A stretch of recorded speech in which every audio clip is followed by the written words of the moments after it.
Hi guys and welcome to my channel. My name is Ivan and I have been an avid tennis fan for more than a decade.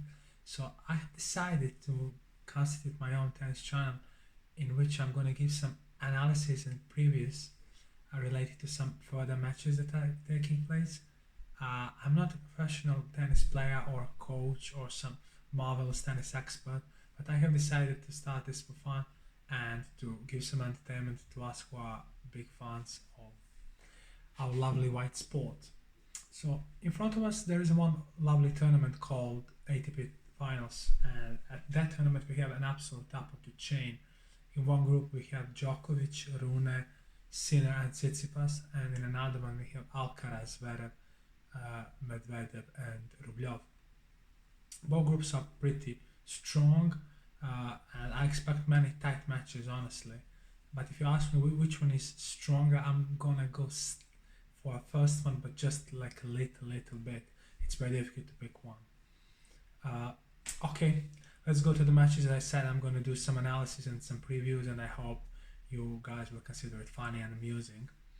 The first one is between Jannik Sinner and Stefanos Tsitsipas. It will be their 8th match. Current head-to-head is 5-2 for Tsitsipas. But I'm going to kick off with Jannik Sinner. 71 match this year, 57 victories. Pretty impressive, no doubt about it. 4 titles, 1 Grand Slam semi-final. It took place at Wimbledon and he lost it to Novak. He's been pretty much phenomenal throughout his whole season. He just had a little bit of downfall in May and beginning of June, but after that he succeeded to gain his form back and started playing unbelievably well tennis. Speaking about his opponent, who leads in their matches 5-2, it's Stefanos Tsitsipas, who won this tournament in 2019. His current score this season is 51 victories and 22 losses. Won 1 title in Los Cabos in summer this year, and he played 1 Grand Slam final at Australian Open this year. Actually, he started his season unbelievably good. And lost in final of the Australian Open after winning 10 consecutive matches. As you guys probably know, he lost to Novak. I mentioned here, I have some notes over here by the way, and I mentioned that he had a great start. He continued in a kind of average manner after that. He had a big downfall when grass court season started, and it was the case until Antwerp, where he gained his form back, and then, as you guys know, he played pretty well in Vienna, and what was another one? Vienna and Paris, yeah. It is not his perfect season, the best ever, but yeah, he played all right. He played fine. Won just 1 tournament, but maybe more important to him, he won the heart of Paula Badosa. So yeah, it's been pretty fine season for Stefanos Tsitsipas, and I'm happy for his happiness. Speaking about the match itself, I genuinely believe that Sinner is a bad matchup for Tsitsipas. Although Tsitsipas had 5 victories in their 7 matches, I have to mention that 4 out of 7 victories took place on clay court, and some of them were when Sinner was 18 or 19 years old. So I'm not sure how relevant they can be in our consideration. Speaking about current form, Tsitsipas has been having some fine form, but Sinner has been playing some phenomenal tennis, maybe the best of his life in the last month and a half or so. He won 13 out of last 14 matches. His only loss took place in Shanghai against Ben Shelton, and this was very close match. He even had a lead 5-4 in third set tiebreak, but he eventually lost that one. But as the result says, it was very close and tight. About the match and game itself, I think that Sinner needs to just play his game, to hit the ball pretty hard, to be front-footed, to go to the net from time to time, and play some drop shots. Those aspects are kind of new in his game. Not like he never had good drop shot and good net game, but he's improved both segments a lot, and I think we can comfortably say kudos to Darren Hayhill for doing it. That's the guy I consider impressive, and as you guys know, it is Jannik Sinner's coach, and in my eyes, he's been doing phenomenal job coaching Yannick Sinner. He speaks a lot. That's one thing I really appreciate. He gives him great advice. He is constantly inside the match, and yeah, it's evident that Yannick enjoys listening to him, and he does, as Darren Cahill says, and he's one of the keys for his success. Speaking about Tsitsipas, he may try to slow Sinner down by some slices and try to get some slower ball, and then try to change direction or accelerate with his forehand that is pretty amazing and has some versatility. He can hit it cross court down the line. He can hit some drop shot. It has pretty big amount of spin. And yeah, first serve is very important for Stefanos if he wants to win this one, so he can get some short balls and shorten the points by 1-2 punch or service forehand and finishing at the net. That's something that is very important for the Greek. And for surface, I really believe this is not the surface that Stefanos Tsitsipas really likes. He likes clay and some slower hard courts. This is kind of his comfort zone, and he enjoys going a little bit behind baseline comparing to Sinner, who really enjoys staying just at the line and hitting it very hard and going forward, being front-footed. So yeah, I think that these faster conditions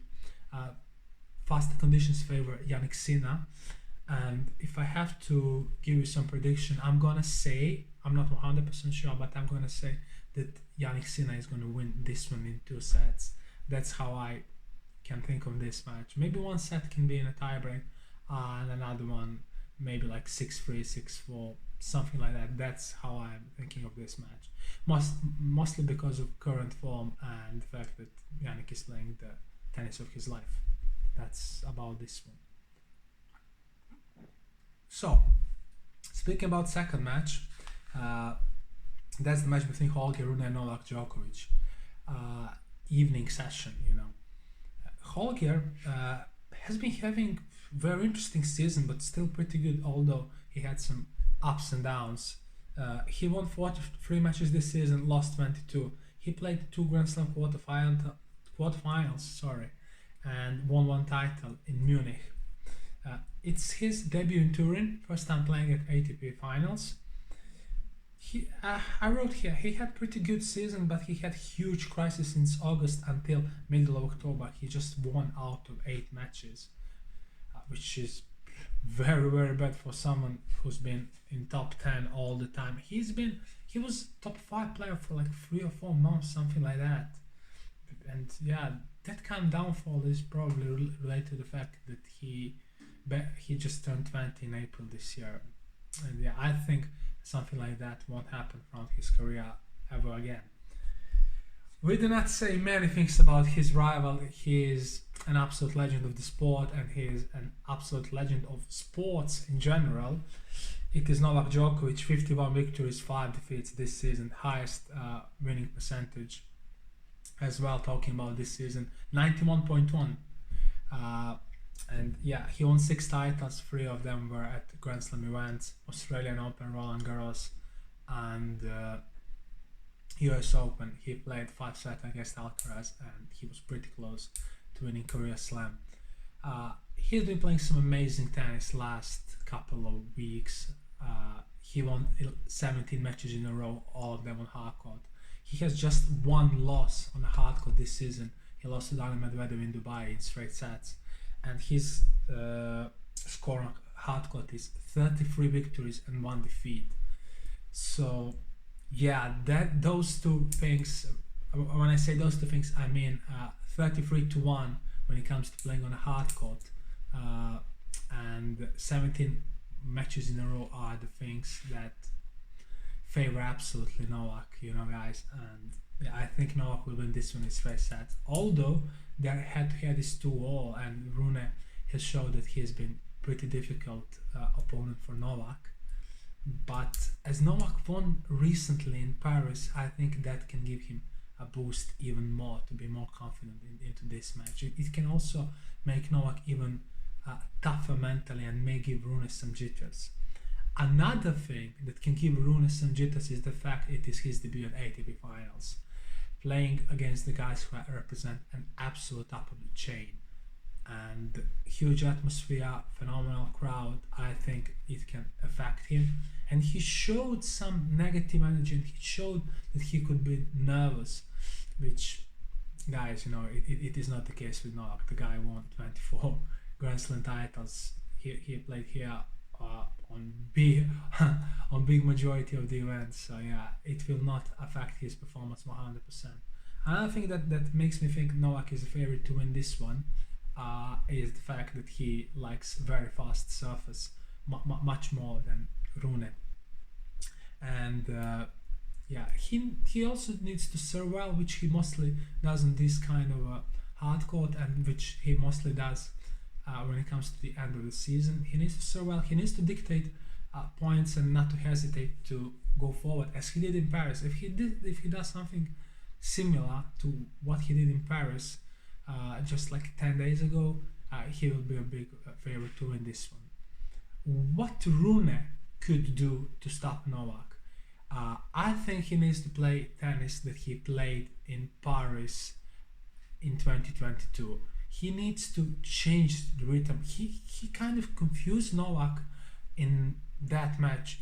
He would play a game or two being very, very aggressive, and he would change his rhythm and go into his wall mode, which is kind of pretty defensive, guys. And yeah, this is something that confused Novak a bit. And those changes, when Novak has no idea what kind of Rune, if defensive or offensive, will show up on the court, is something that can favor him. He also needs to listen to Boris Becker. I think he gives him very good piece of advice, but also needs his good serve and needs some consistency and needs mental toughness.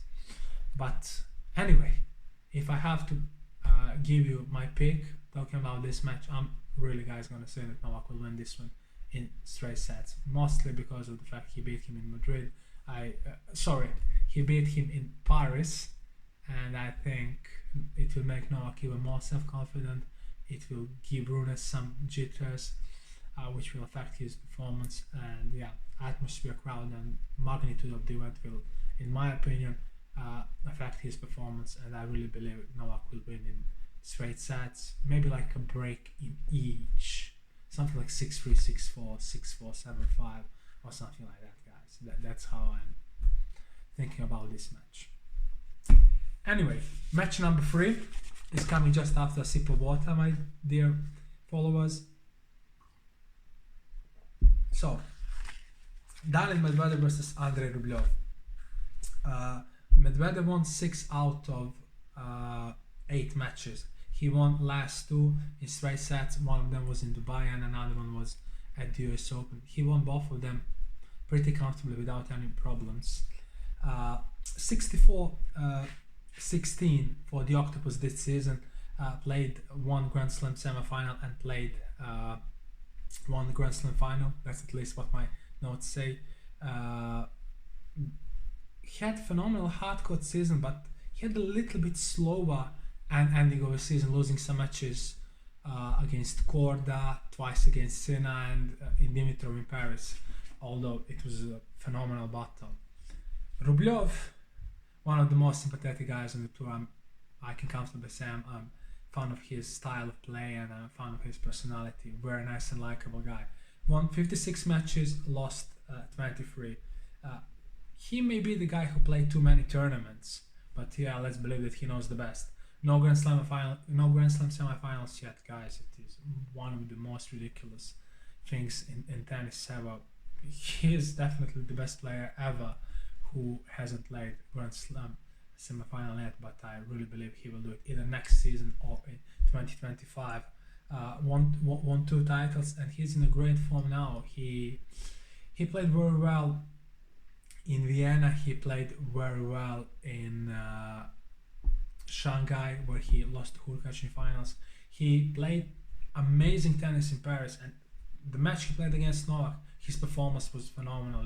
It was just about Novak being awesome as well, and having an answer to Rublev's shots that were so hard. Jesus, guys, he hits the ball so hard. He hits it as it owns some money to him. It was phenomenal performance. Maybe the best performance of any of Novak's opponent this year, which eventually didn't turn out to be a victory of Novak's opponent.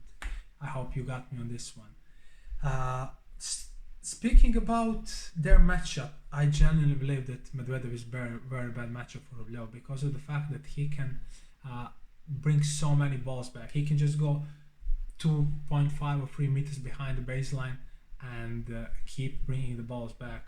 And Rublev doesn't have that much of creativity. That's something that may be a problem for him in this match. He doesn't have that good drop shot like Alcaraz, and he doesn't have net game of Stefanos Tsitsipas, which can damage Medvedev's tennis and Medvedev's performance. He mostly hits the ball hard without too many angles, and I genuinely believe that Medvedev can make an unforced error on majority of the occasions, and it may be the biggest reason he won 6 out of 8 matches. So what Medvedev needs to do, it's pretty simple. Yeah, high first serve percentage can always help him, because Rublev can attack second serve very well. He needs to be in his defensive mood. He needs to have great reaction, great anticipation. He can just play his own tennis, going 2.5 or 3 meters behind the baseline. What Rublev needs to do, he definitely needs to try to have as many first serves as possible. He may even try to play serve and volley from time to time, in order to surprise Medvedev and try to have as many 1-2 punches combinations as possible. Serve and forehand or serve and backhand. By the way, guys, his backhand has improved massively. I'm telling you, massively in last 3 or 4 months. He can finish the point from that backhand, and he can attack very well from both sides. And then if he attacks really well, he may get some easy volley. I know it's not his specialty, but he needs to do that. Both of them are alright with this kind of a surface, but if Rublev succeeds to make a majority of his first serves in and hit his forehand just after the serve, it's something that can help him, and it may give Medvedev very tough matchup. But I cannot say that Medvedev won't win this one. I still consider him a favorite, like 60-40, and I'm seeing Medvedev winning in either straight sets, but with a lot of difficulties, or in 3 sets, with some difficulties as well. Sip of water. And the third one. Okay, the third one. Alexander Zverev versus Spanish prodigy Carlos Alcaraz. Let's speak about Zverev first. He's been consistent-ish throughout this season. He hasn't done anything spectacular, with the exception of playing Roland Garros semi-final, but won 53 out of 79 matches. Kind of slow start, but very solid after that. Maybe played too many tournaments, but it is reasonable because he did it in order to gain his form back. Spanish prodigy Carlos Alcaraz won 63 out of 73 matches, including one of the best matches in tennis history against Novak at center court of Wimbledon. Guys, I had the privilege to watch them live, and wow, amazing, absolutely wonderful atmosphere. Everyone was very passionate about the game. People were loud but respectful, and it was one of the nicest days in my life. Would have been even better if Novak had won, but it is what it is. Watching Wimbledon final is something absolutely amazing. I may actually even make a video about that special occasion and about my journey around Wimbledon. Those 2 weeks were among the nicest ones in my life, speaking very honestly to you guys. Anyway, back to topic. 6 titles, 1 Grand Slam title and 2 Grand Slam semifinals. Phenomenal season, with kind of average ending. He lost to Dimitrov in Shanghai. Decided not to play in Basel because of some minor injury, and lost to Safiullin, who can hit the ball very well and have some astonishing performance. But we have to say that Alcaraz disappointed on that one a little bit. It is also his debut in Turin, but so far he he hasn't shown much jitters when it comes to playing big matches. Yeah, let's just think about Wimbledon final. So I really believe we can see Alcaraz at something kind of close to his best. I believe his current form may affect his performance a little bit, but I do not believe the fact that it will be his first matches can affect his performance. Current head-to-head is 3-all. Although Zverev won one match when Alcaraz was 17 and won another one when Alcaraz was 18. And guys, yeah, kudos to Zverev on winning those ones, but yeah, they can't be considered relevant. But relevant for this match, of course. But speaking about this match itself, something that will help Zverev is definitely the fact that surface has always been very fast in Turin, and if he manages to make majority of his first serves, it may help him to give Alcaraz a very tough matchup, or do even something more than that, which he will definitely try to do. He needs high first serve percentage, and he needs rockets from his serve. He needs his 220-225 kilometers per hour first serves. Speaking about his game from the baseline, he needs to try to shorten the points a bit. He needs to be a bit more aggressive than he usually is, in my opinion, because if he plays his regular tennis, which is not that aggressive, I'm not saying his balls are weak, his balls are very fine, but Alcaraz has phenomenal anticipation. His shots are so smooth, guys. He needs such a small amount of time to prepare himself for a shot, and Zverev has to play as many cross courts as he can, and he needs to try to keep Alcaraz on his back foot. If Alcaraz is on his front foot, you know what's going on. It's a game over. You can literally start thinking about next point. It will be either phenomenal forehand or even backhand or drop shot, or some other excellent forehand followed by very good volley. You have such a small chance when Alcaraz is front-footed throughout the rally. Zverev needs to try to do it. Alcaraz, what does Alcaraz need to do? Honestly, I really think he needs to play his ordinary tennis. He needs to serve well in order to keep himself front-footed throughout this match. He needs to hit his forehands pretty hard, and also mix them with some good drop shots and some lovely angles that he can definitely produce. And he doesn't need to hesitate to go to the net, because Zverev has a tendency to stay kind of 2 or 2.5 meters behind baseline, which makes his potential passing shots less dangerous. So yeah, I think Alcaraz needs to play his basic game, and he may win this one in straight sets. But I can't see him beating Zverev that easily. I can see him beating Zverev as Novak may beat Rune, according to my analysis. In straight sets, breakout advantage in each set, without too many difficulties, but not easily. Yeah, that's it for first round of ATP finals in Turin. I hope, guys, you like this video, and I really hope you find this very nice and entertaining. As I have already said, I'm doing it for fun, and I'm doing it because of the fact I'm passionate, tennis fun, and I'm doing it in order to bring some entertainment to people around, and the people who are keen on watching tennis and keen on watching some analysis and previews. Anyway, if you like this one, you can officially like it. You can just click like button, and you can subscribe to my channel. And yeah, you have my word, you will see many videos of similar content. After first round, I'm straight on the second one, and I'm going to give you my predictions and analysis. Have a great weekend, guys, and take care. See you soon. Bye.